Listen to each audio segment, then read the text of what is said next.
So, Dennis, thank you for joining us today. Wonderful to see you again.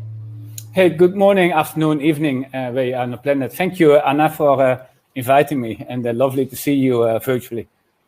Yes, absolutely. I'm going to read a little bit of an introduction for those who don't know you. So Dennis Philipse is a Dutch national who has been living in Hong Kong since 2009.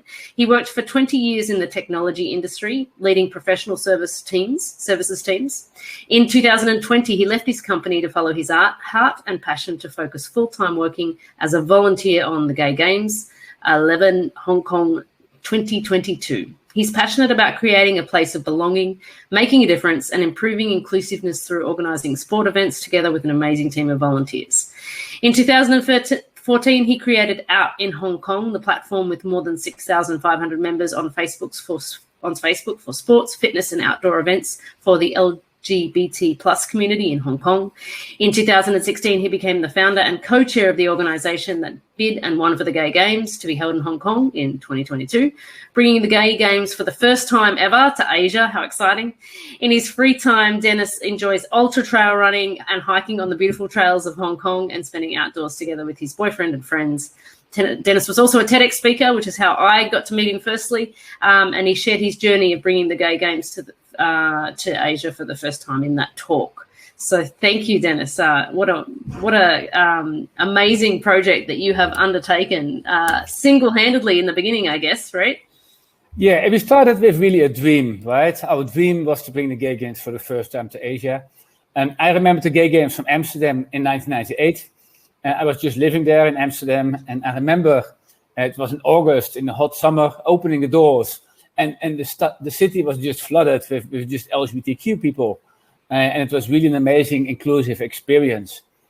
So then, about 6 years ago, I came back on those thoughts, and I thought, wow, the Gay Games were never held in Asia. It's a reason that 2/3 of the world population lives. Why should events of this only be held in Western countries? Why cannot we have this here in Asia? Amazing. So before we get digging into that, let's start with watching the wonderful opening video that you sent me, because I think that's a wonderful introduction to what's happening here. Do you agree? Yeah, so that's the video we created of the last Gay Games in Paris in 2018. And also there, it was in August. It was very warm. Paris doesn't have air conditionings. But it was really an amazing experience. Okay, let's take a look at that.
It's wonderful to see so many people gather together for sport. 巴黎是一个非常浪漫、非常漂亮的城市。 Actually, for our team, we have straight people, we have gay people. People are very warm and welcoming. I just feel at home. People should be more tolerant and more acceptable diversity, because that's what makes us human.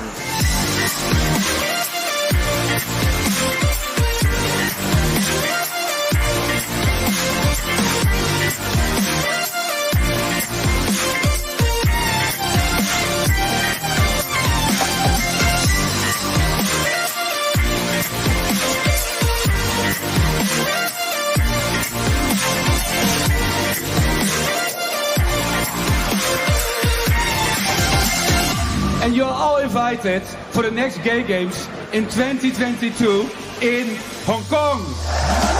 Gay Game is much more than the sport, it's more the community. 喺呢度咧，我再同香港嘅運動員打氣。 Will open the eyes of everyone. 2022年11月約定你香港舉辦嘅 Gay Games，到時見。加油！ See you in Hong Kong.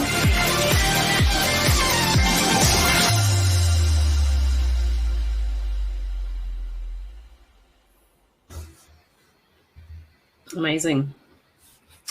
So tell us about the process for winning the bid on the Gay Games for Hong Kong. Where does that start? So maybe before we jump into the bidding process, maybe it's good to talk about the history of the Gay Games, where it all long time ago, 40 years, started. So the Gay Games started in 1982 by the openly gay person. He was also a doctor and an Olympian himself, Dr. Tom Waddell. He participated in the Mexico Olympic Games in 1968. And he remembered walking, and as you probably have seen in all the movies and the documentaries, as an athlete, you walk to the tunnels and onto the football pitch. And being applauded by thousands and thousands of people, he said this was such a unique experience. Being recognized as a human being, he said, I want to give that feeling to everybody else. So then he had the idea to organize a sport event, and he called it the Gay Olympics. However, 2 months before the opening, the Olympic Committee sued him for using the word Olympic, and last minute, all the T-shirts and all the merchandise had to be changed into Gay Games. Oh no! yeah, things happen. You know what that's like in the theater world. Yeah. But do you know who the guest of star was? It was Tina Turner. So Tina Turner was performing at the live opening ceremony, and they had about 1,000 participants, mostly from San Francisco and the region. And that was the first Gay Games which took place. And since then, the Gay Games have been held every 4 years around the world. In Chicago, in San Francisco, in New York, in Sydney in 2002, and then in Amsterdam, as I mentioned earlier, and then the last Gay Games was in Paris 3 years ago. And the Gay Games are open for everybody to participate. Yeah, especially that time, 40 years ago, gay was the general term, and now we split the general term out into several other labels like gay, lesbian, transgender, queer. But in that time, the gay was referring to everybody else. And so everybody is welcome to participate, regardless of sexual orientation, gender identity, disability, and background. The only requirement is that you're minimum 18 years of older. That's the only requirement. Mm-hmm. Oh, that's amazing. So anyone can join. That's great. Everybody can join. And now coming back to your question, how did we get the Gay Games for the first time to Asia?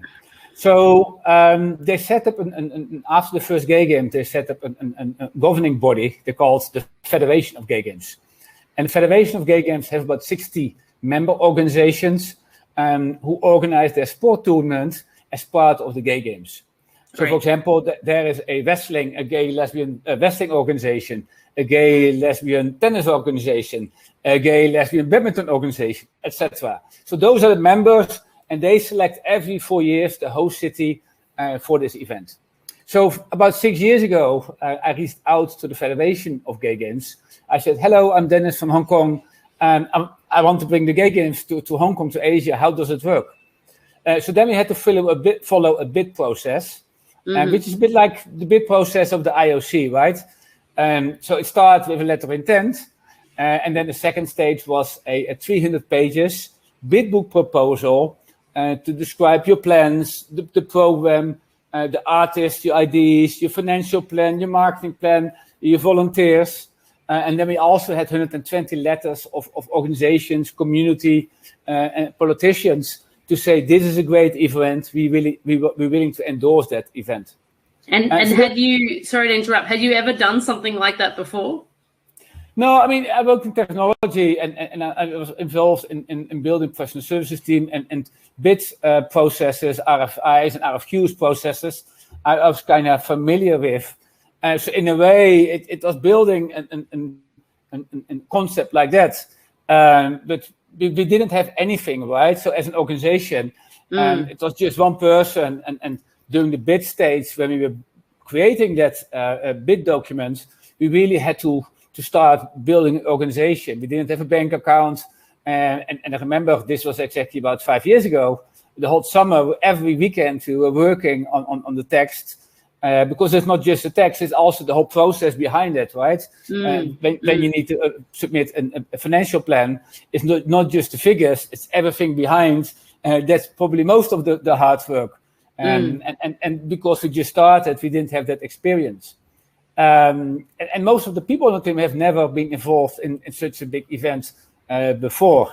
So that was the second stage, submitting a bid book proposal. And there were 17 other cities bidding. It was Los Angeles, San Francisco, Austin, Dallas. And then exactly 4 years ago, we got shortlisted against Washington, D.C. and Guadalajara in Mexico. And then we came to the next stage. The next stage was site visit inspection. So we had 4 inspectors who went to visit each host city. And we had to show them around with showing all the venues. So we created a control center in my house. And we had to visit about 40 different venues in 5 days. Wow. So we rented a bus. But we also had a car which was driving ahead of the bus to visit each venue to make sure that the manager was there. And that there were no obstacles on the road. You know, sometimes in Hong Kong there can be obstacles, right? So we created really a controlled planning.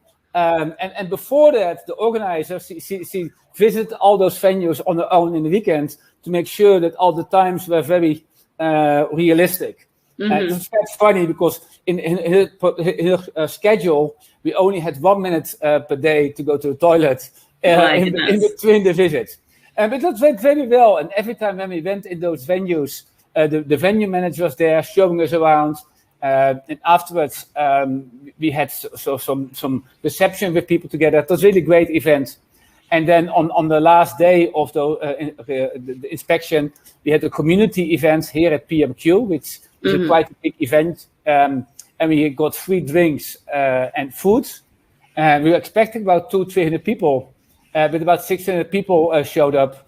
And it was really great because it was in a hot Wednesday night, very sweaty. So it was really impressive to have so many people from the broader community. We had a choir, we had some drag queens performing, and so in a pole dancer. So it was really a great experience. Then our final stage was a presentation we had to deliver, a 45-minute presentation.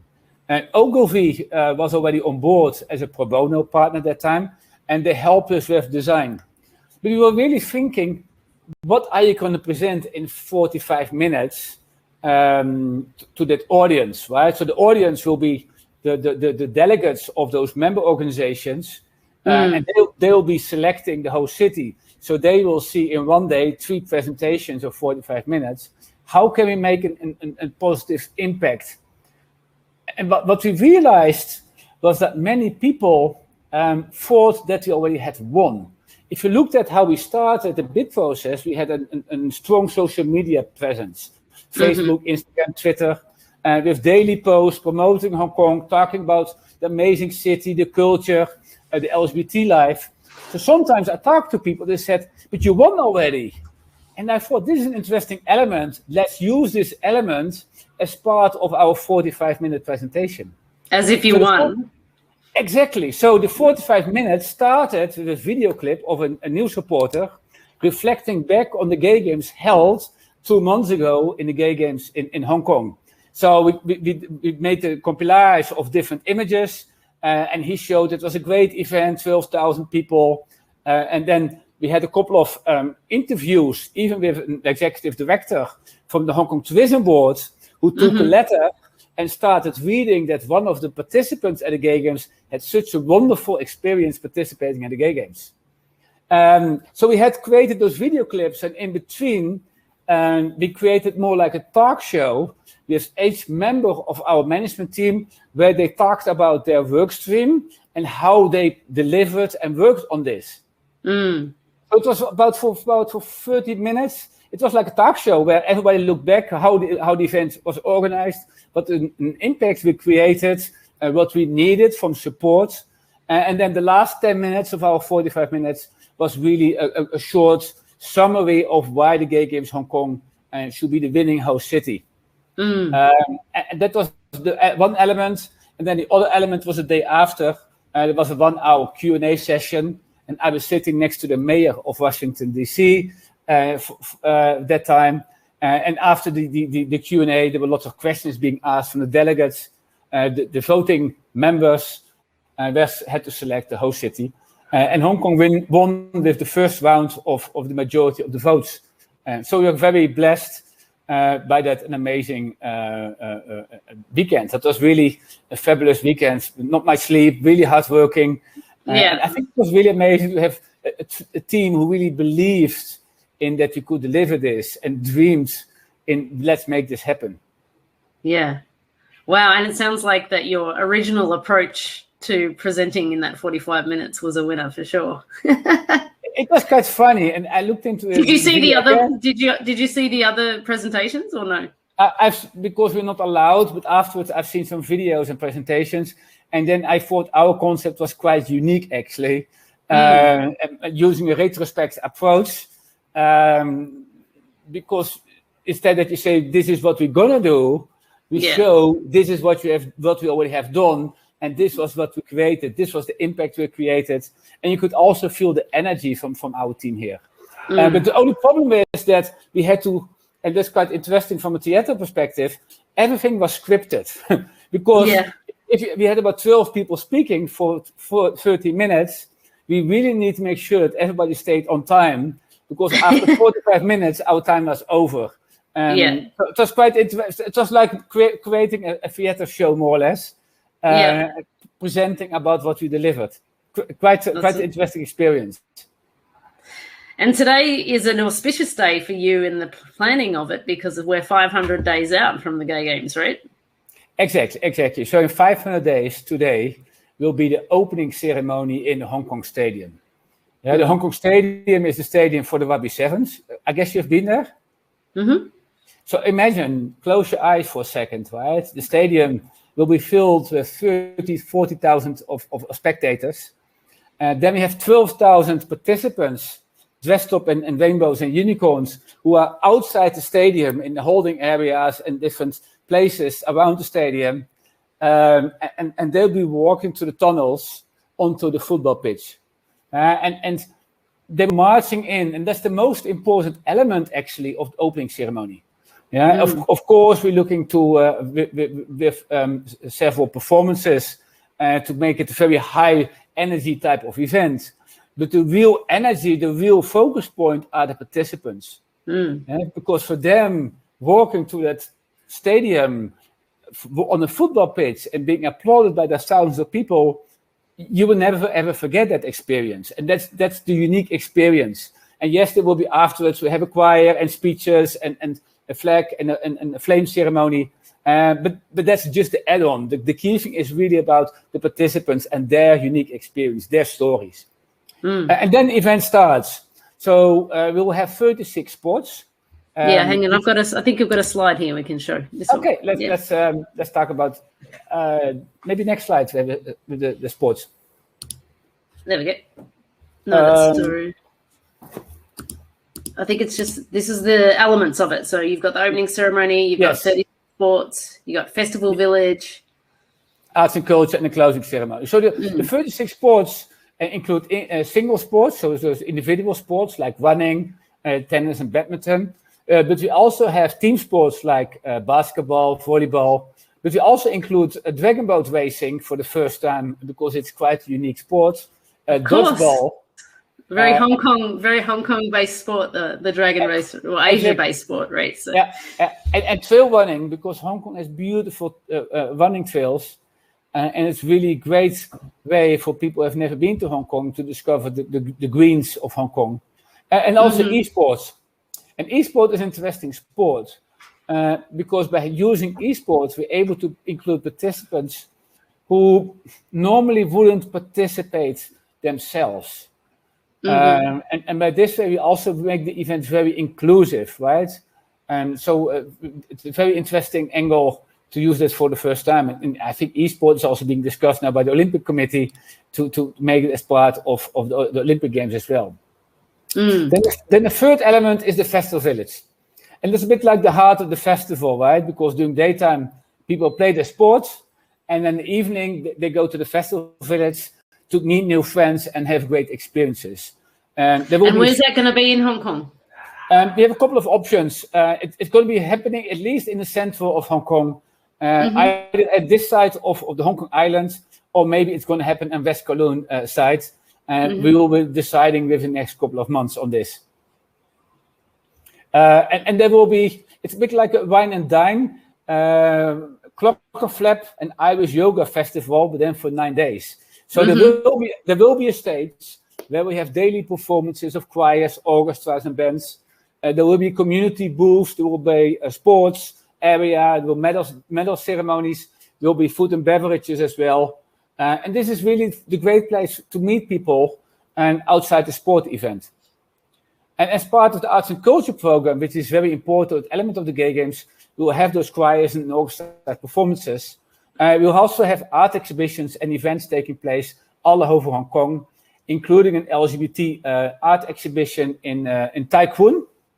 Wow. And we also will bring some of a couple of amazing quilts from the AIDS Memorial project here. And maybe it's good to explain a little bit more about the context here. So when the Gay Games started in 1982, was also the start of another epidemic, as you probably remember, right? The HIV and AIDS epidemic. And lots of members of our community passed away. So in 1990, they started with a project which was the Names Project. And members and family of people who passed away of HIV and AIDS, they started creating a piece of fabric, and that's as a remembrance of people who passed away. And we'll bring a couple of those quilts here and we'll display them. And that will be a really beautiful experience, but also a great moment to think about those people who passed away, including, for example, the founder of the Gay Games, Dr. Tom Waddell himself. So that's a very important element of the Gay Games. It's also going to be the 40th anniversary of the Gay Games, so that will also be included as part of the arts and culture events. And then at the last element is the closing ceremony, which is a big celebration for all the thousands of participants and the spectators. And so how big is the team here locally now, 500 days out, and how is that going to scale up as you get closer? Because that's a lot going on in the actual event, right? So at the moment, we have 180 professional volunteers working on this. We always say professional because people have a day job during daytime and they have the gay job as part of the Gay Games. So at the moment, we have 180 people. I expect this will be ramping up soon to about 200 people. And during the event itself, we need 3,000 volunteers with mostly logistical activities. But those 180 people are not just only based in Hong Kong. We have a team all over the world, actually. For example, we have a customer support team all over the world supporting 15 languages. But also our marketing team, our ceremonies team is really based all over the world. We have our ceremonies director is based in Vietnam, and part of the team members are based in Germany, and a couple of our team members in Australia as well. So it's really true global team working on this, and it's really inspiring to work with a team like this who are really able to put their free time on this, because it's a once in a lifetime opportunity also, experience to be involved in an event of this scale. And logistically, I guess, when it comes to people who are participating out of interest, how do they register? How do they participate if they wanted to become part of the games as a person who plays sports?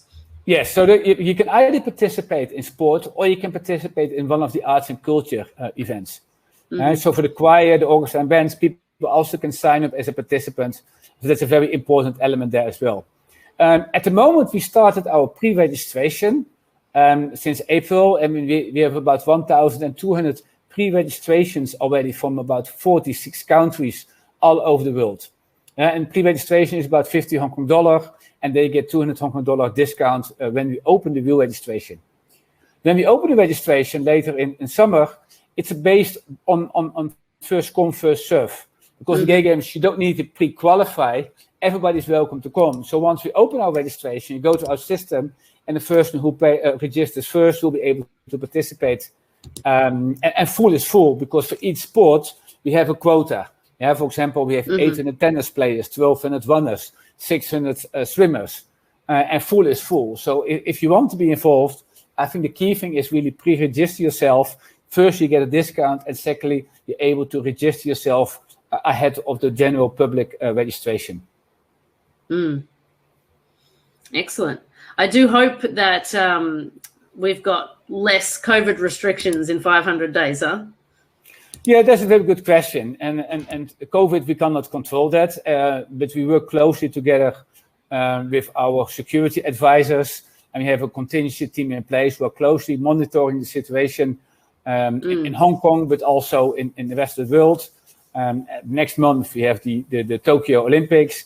Next year, we have the Beijing Winter Games and also the Asian Games in Hangzhou in June, July, I think. So we're following very closely what policies will be in place that time. Because we expect 12,000 participants and about 60,000 people from all around the world come here, we cannot have any quarantine restrictions because that's unworkable. But based on our forecast, what we get is that the Gay Games might exactly be the right event post-COVID to celebrate to celebrate coming together and have a great time together. Because at the end of the day, that's the purpose of the Gay Games, right? The purpose of the Gay Games is bringing diverse groups of people from all around the world together, and then using sports, arts and culture, community, but also fun to create moments of joy. And that will create a unique experience. Our tagline is unity in diversity. We really believe in the unity element, because it doesn't matter where you come from, how much money you have, what your background is. If you go for a run, or if you're going to participate in arts and culture performance, you're really able to break down the stereotypes, and everybody's equal, and building lifelong friendships, creating a sense of belonging. And everybody will be totally ready to party if the COVID restrictions are up. So, like you said, it's the perfect time to have everybody there and rock the city with this kind of event. Exactly. I think people are really looking forward. We all know what happened with Hong Kong the last couple of years, but also globally what happened with the COVID situation. I think people are really looking forward to an event like this. Especially in the last couple of weeks, we got quite a bit of public attention in Hong Kong, but also globally. So the feedback we get from the community at large is that people are really getting excited and getting more awareness, right? Because I think that's the key element, because it's the first time in Asia. People have never heard about the concept of the Gay Games, and we really need to explain what event is about, why it's important to have this event, but also what's the impact. Why do we think that this event is so important? And we really hope that so many people can be involved in this event. So in terms of the arts and culture, and also I guess, you know, a lot of our audience are interested in the production elements of it, say the opening ceremony. Who's curating the artistic elements of the Gay Games overall? Is there a team of people? Is it yourself? Is it who's doing all that? Okay, so we have a team in place for the ceremonies. Chris McDonald is leading this team. And we work very closely with the Federation of Gay Games. They have created red books for each sport, what the requirements are for each sport, but they also have a red book for the arts and culture element, and also, of course, a red book for the ceremonies, which describes the protocol and ceremonies, what needs to happen during the opening ceremony itself. So some of those elements are fully prescribed, but of course, there's lots and lots of flexibility for us to really make this a local an Asian feeling and give people that experience there. So Chris and his team are really working on what the options are from the Hong Kong Stadium, how we're able to hold those 12,000 people outside the stadium, which is a logistical operation on its own. And then also, how can we bring those 12,000 people as fast as possible through the tunnels onto the football pitch, and then get them to see it into the stadium. That's a massive logistical operation. The Federation of Gay Games has done this about 10 times before, so they have quite some experience and can share that with us. I've got a picture of this. This is The stadium, yeah. Exactly. Yeah, this is the stadium. So yeah, so at the south side there will be a stage created, and what we look at is the entrance where the participants will be walking through onto the football pitch, and then they go to the left or the right to sit on their seat.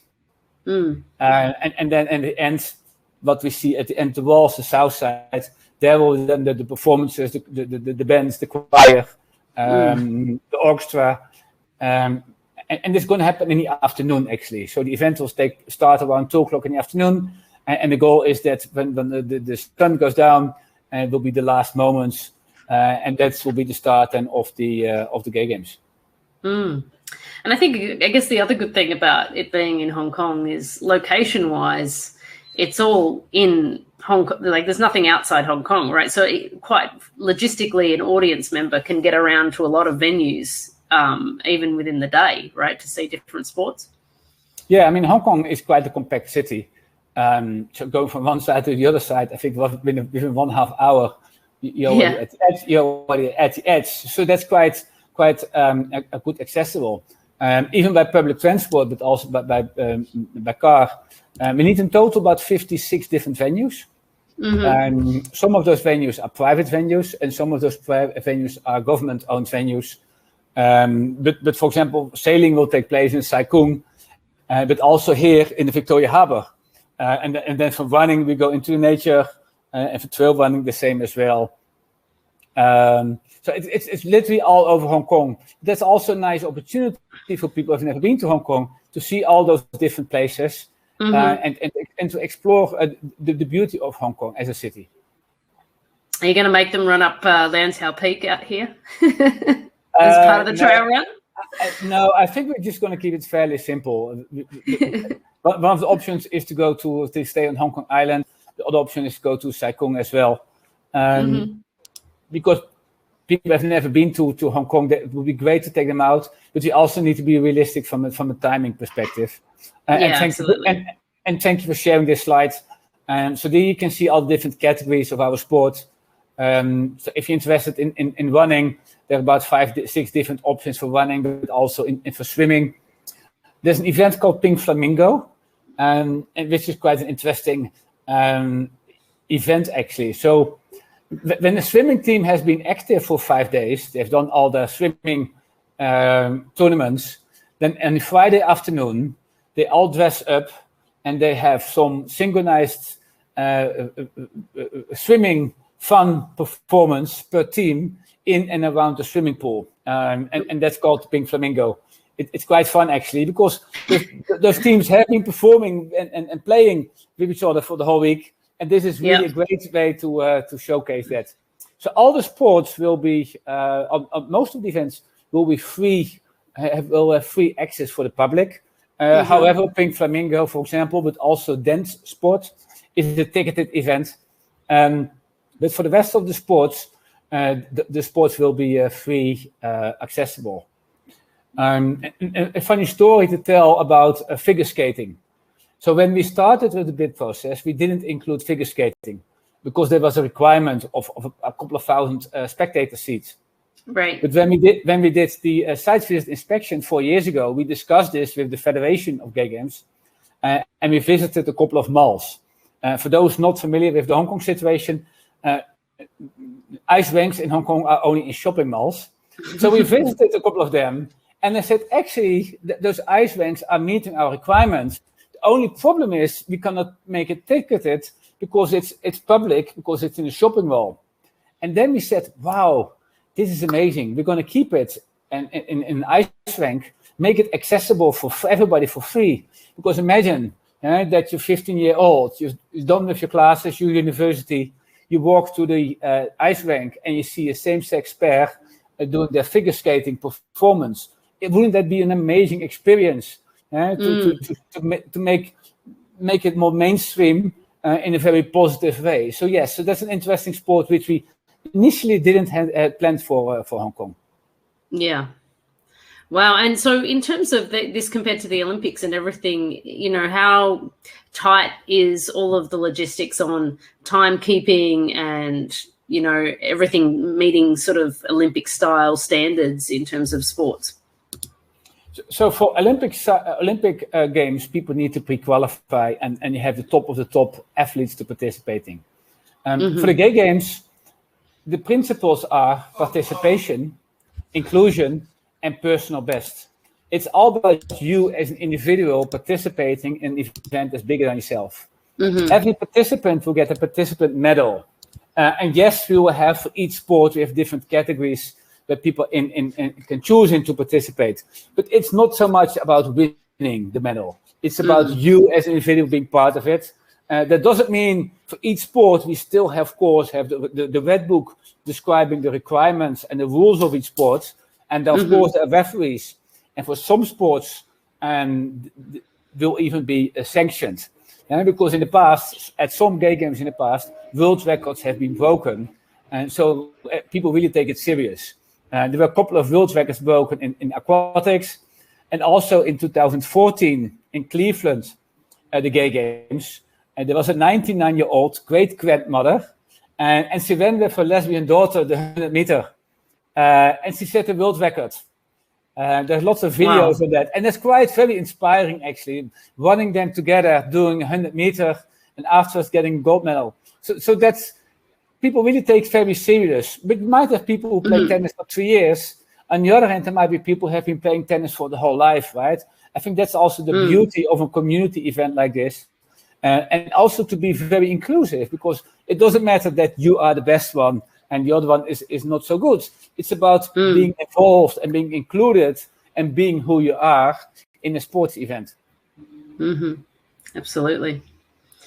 That's amazing. And so the Red Book is the dictation, but in terms of all of the arts and culture aspects of it, that's fairly open about what you want to provide per what the city can provide and what's going to get, obviously utilizing the art spaces that are currently in Hong Kong, like Tai Kwun, and that's amazing that you're going to have an exhibition there. That's such an iconic place in the city available to you. And is that essentially an agreement that you've worked out? Is it getting sponsored? Is it being donated? How does those interactions with institutions? You've obviously done a lot of work to get the venues and the people on board. And what are those conversations? That's not just like, hey, let me use your space for a week or so. Like that would have been a lot of negotiation, right? Yeah, so we are just a charity organization based in Hong Kong. And our funding comes from the community, our commercial partners and our sponsors. So when we talk to organizations like this, we try to see, okay, because we are a charity organization, we approach it from that angle. But they also realize that this is an event which is good for Hong Kong, and they're willing to support us from that perspective. Regarding the arts and culture program, there is a small red book requirement for that, but we expanded even to make it a little bit bigger. By expanding it and linking it to a Festool Village, and having a Festool Village where we have every day a stage available where we have performances, we're really able to focus on that arts and culture element, which we really think is important of the Gay Games as well. And at the end of that week, there will be a gala concert taking place.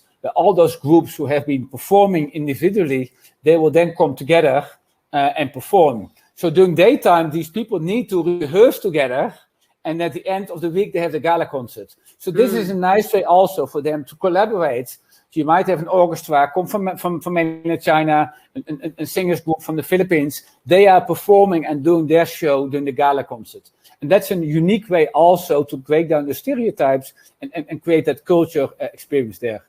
And then the art exhibitions outlined on the screen here, the Young Lgbt Art Exhibition, but also Sun Pride Foundation, which had their exhibition a couple of years ago in Taipei and 2 years ago in Bangkok. And this time it will be focusing around artists from mainland China and also Hong Kong. And we're really excited to have that exhibition here for a couple of months, even in Hong Kong. And for people who have never been to Hong Kong, we have night junk boat cruises. There will be a cabaret, and also the lion dances will taking place there. Can you maybe go to the next slide there? Yeah, sure. Yes, and that's what I touched on earlier, right? Is you see a couple of those quills here on the screen. So the quills will be displayed. We'll have name reading moments. We'll also have a photo exhibition featuring photography and pin collections from those 40 years. Because they have many participants who actually participated in all those 10 editions of the Gay Games before. So it's really quite unique to have those people engaged and celebrate the 40th anniversary of the Gay Games.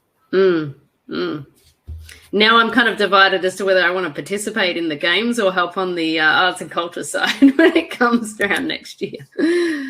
That's a good question. I mean, for myself, for example, I love trail running, and I might just go for a 10K run or something myself. But personally, I just want to experience that week and see the moment of joy and fun and meeting many people, because this is, I can always go for one anytime. Yes. But having that experience and creating those moments of stories and history together, I think that's something we were never able to do again here in Hong Kong. Absolutely. And I think by that time you'll have earned your rest and enjoyment of the process and reap the rewards of what you've been doing over the last few years, Dennis. Yes, definitely. For going on the run. Definitely, and the key thing is also because we have an amazing team, and it's also important to trust the team, especially when you go back in execution mode, in delivery mode. There always things will go wrong, and maybe not as planned, happening as we planned. But at a certain point, let's roll how we roll, and things will get fixed.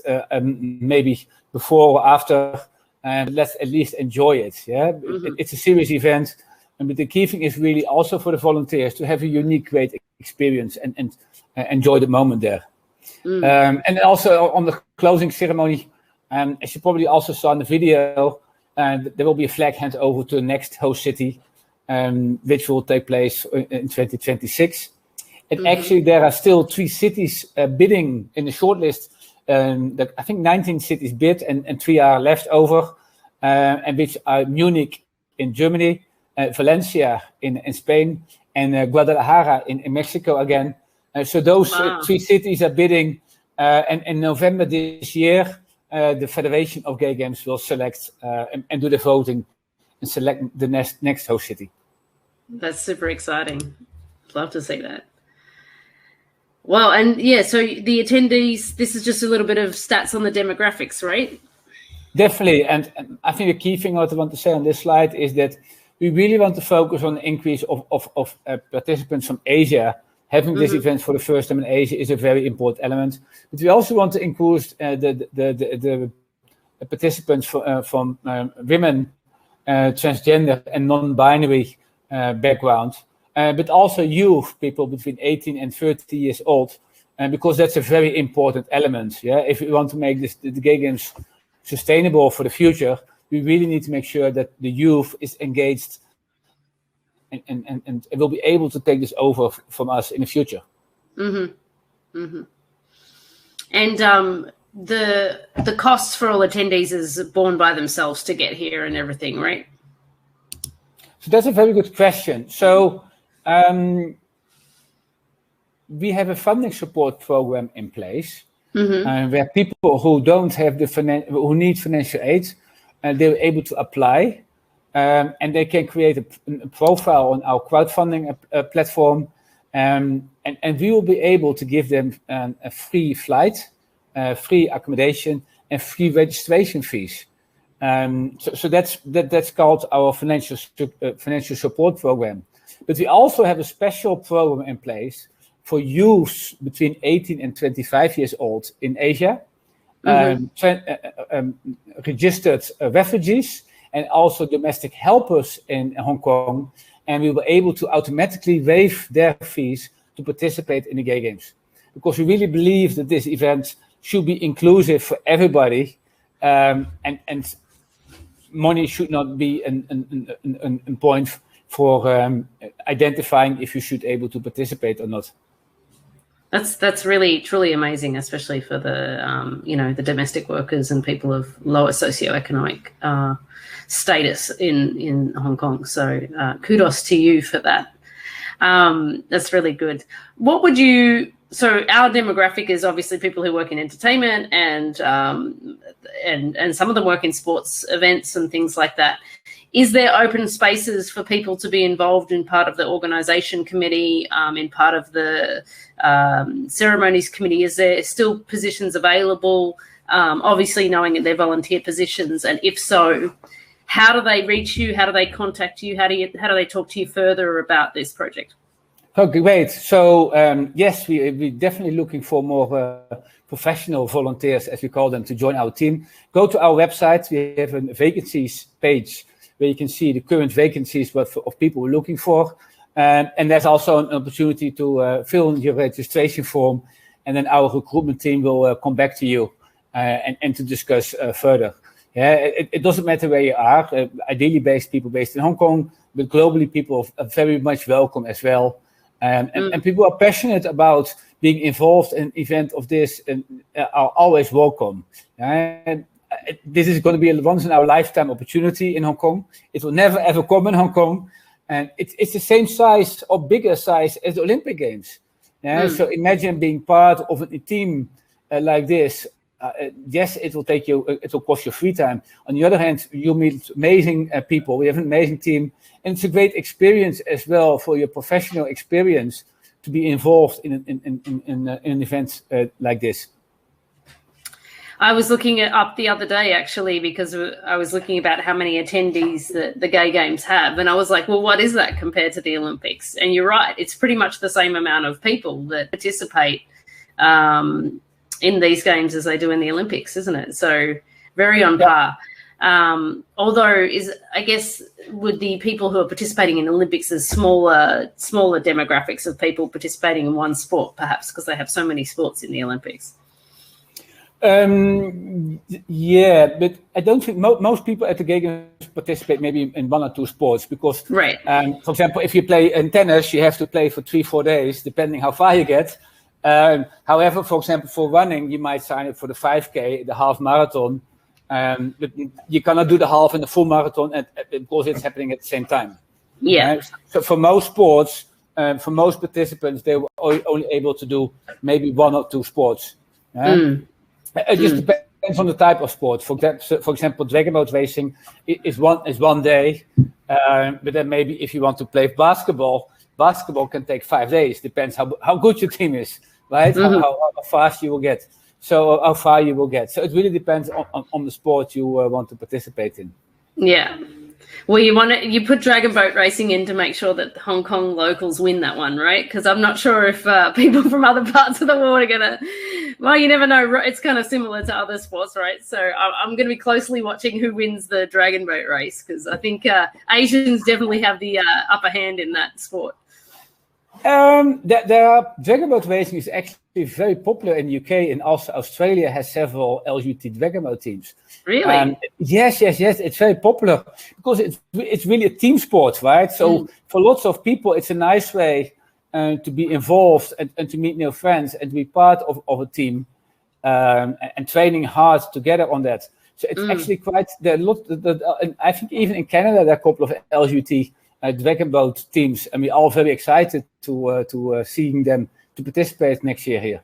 That's amazing. Where is the dragon boat racing going to be happening in Hong Kong?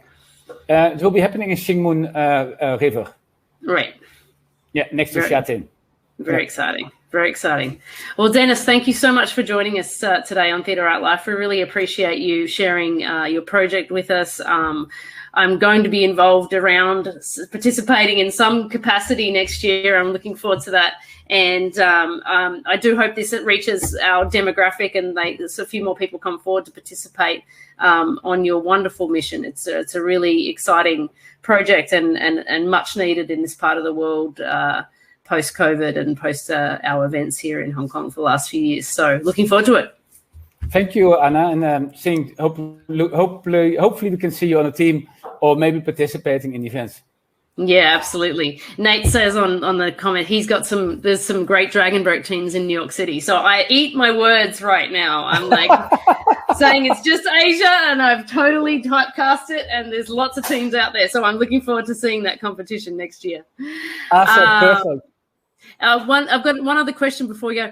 Is there any other possibility that people could add sports such as chess or bridge in future gay games? Like, what's the parameters of sports that are chosen?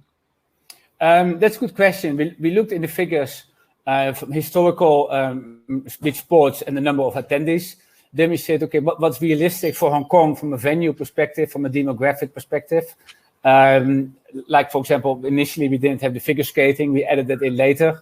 But there are some key sports which we cannot change, like running and aquatics. Those are key sports. But each host city has the flexibility to add some sports in there based on localization, more or less.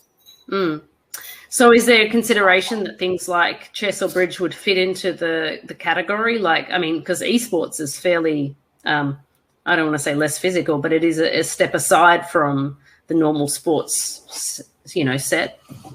Could be. I mean, if future host cities are interested to include it, that will definitely be possible. Yeah. For Hong Kong, we set on the 36 sports, which is quite a big number already.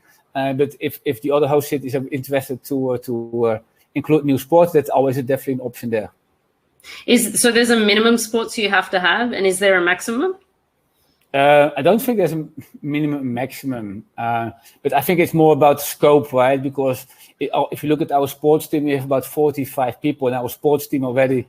For each sport, we have a sports coordinator, then we have a sport manager. So it's creating quite a big organization, and having 50, 60 sports will be just unmanageable. Also, I think from a number perspective, we're not able to host so many participants. So 12,000 participants is still a very big number. To get them involved.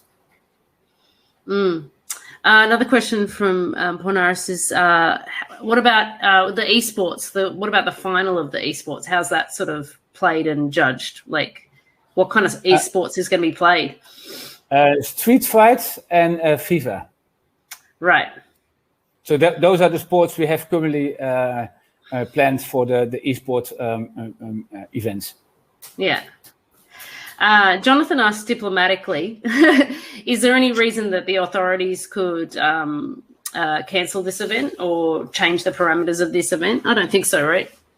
So when we started with the bid process 5 years ago, we have reached out to the Hong Kong government, and we have the support from the Equal Opportunities Commission and the Hong Kong Tourism Board. And all along on this journey, we've been working very closely with the Hong Kong government to organize this event successfully.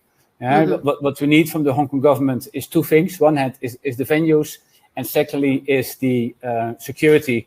So we work very closely also with the Hong Kong police, and the government as well as the police are treating just like every other sports major event. So they don't give us any special treatment. For them, it's a major world-class event going for the first time to Asia. And throughout the whole process, they've been supportive, of course, because it's been, as you said, there's even a tram on the street right now for the gay games, which is really exciting. So it's good to see that they're on board. Definitely, and of course also the reasons I talked about, the impact of the gay games, and from community perspective, there's also an economic impact as well. That's about $1 billion Hong Kong dollar, which is about $128 million US. Economic impact for Hong Kong, which is based on the last gay games in Paris. And but we also we believe this is a great opportunity for Hong Kong to showcase the beautiful venues and the city with unique culture and as a world-class city. So from that perspective, I think the government is really also supporting what we're doing, and they're behind our theme, Unity in Diversity, promoting this event for the community. No, that's amazing. And I think for all of the hotels and F&B and all of this, it would be a much desired boost after the last few years, right? Because it's been without international tourists being able to come in freely in the last 18 months. It's definitely a much desired project to have here. Definitely, and of course also for people from theatre life, a great opportunity to be involved in an event like this. It's going to be a great experience as well. And I see a couple of names already, members who are part of our amazing volunteer team working hard on organizing this event. So thank everybody and thank them as well to be part of this journey. Awesome. Well, thank you so much again for your time, Dennis, and we'll see you on the streets of Hong Kong, I'm sure it's very soon, and good luck with the 500 days from now, planning and executing. Great. Thank you. Thank you, Anna. Bye-bye.